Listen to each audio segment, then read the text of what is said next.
One of the motivating factors for me to become a big brother, big sister was that I was mentored as a youth.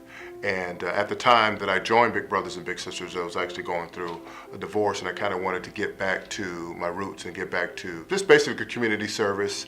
And it was important for me to kind of pass forward the things that were kind of given to me. I had the opportunity to do that through Big Brothers, Big Sisters. Not having children in my marriage, it was important to me that I could give back and help somebody else in need. Me and my mom, we just got out of a homeless shelter. We've had a pretty rough life before that, but we've always been like together. And I've never really had like a male role model in my life. My mom, she really wanted me to join Big Brothers Big Sisters because I'm very quiet and shy, so it was a good way for me to get out and talk. At home, Maya had been having some issues with her father and stuff, just him saying certain things to her, kind of putting her down. And I actually have experienced that in my past with my home life. So I could definitely relate to that as well. So I just thought that it was going to be a perfect fit. My mom, she signed me up for the Big Brothers so I could get out the house more, experience life. And that's how I met Carlos. I think it was just a situation where he did not have as much one-on-one positive male role model attention as he would have liked. Sometimes it's tough to kind of get the one-on-one attention that you're looking for, even just to have somebody to talk to. My mom just left. I was about 5. My dad wanted me to have somebody to look up to. He had a big. After Brittany's mom decided one day to walk away from the marriage and left a 5-year-old and never looked back, it was time for her dad to find Big Brothers and Big Sisters because it was a great journey for him with his big. My mom had said that since I do not have a father, maybe it was good for my brother and I to have role models in our life, so we went and we signed up and everything like that, went through an interview with Big Brothers, Big Sisters. I got sick and was in the hospital for a while and found out that I was diagnosed with clear cell sarcoma of the kidney, which is a cancer. And then I got very sick with chemotherapy, and then got the phone call as I was going into another surgery that they had found a big brother for me.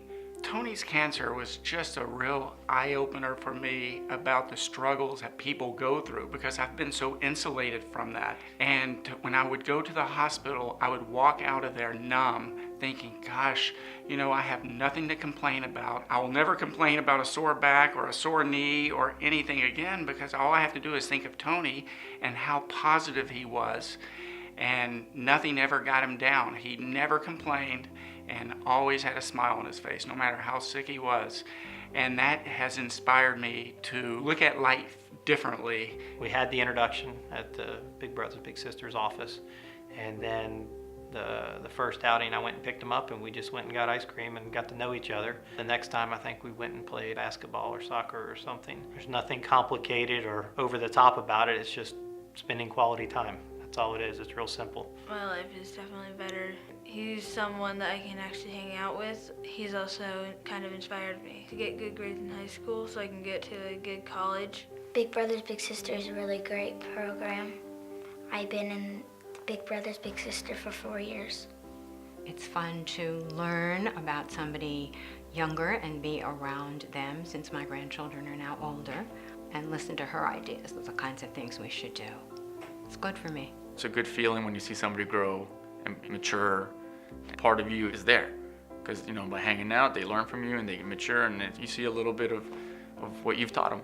That's the best part. I hope to be friends with him for a long time. I hope that we will always have like a bond and we'll always do stuff together, even when I'm like 30 or something. I want to see her graduate high school. I want to see her move on to college. I want to see her succeed and conquer the world. I hope she's there for my wedding day when I walk down the aisle, and I hope she's standing there on the side. There's something wonderful about being needed and getting out of your own ego, in a sense, and so that just feels good. And it's fun. You don't have to be an athlete, you don't have to be rich, you don't have to have any of those other things. You just have to be willing to spend a little time and want to shape and help mold some young person's life. It's very fulfilling.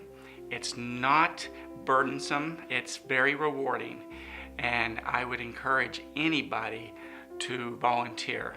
And you will be surprised at how much you will get out of it.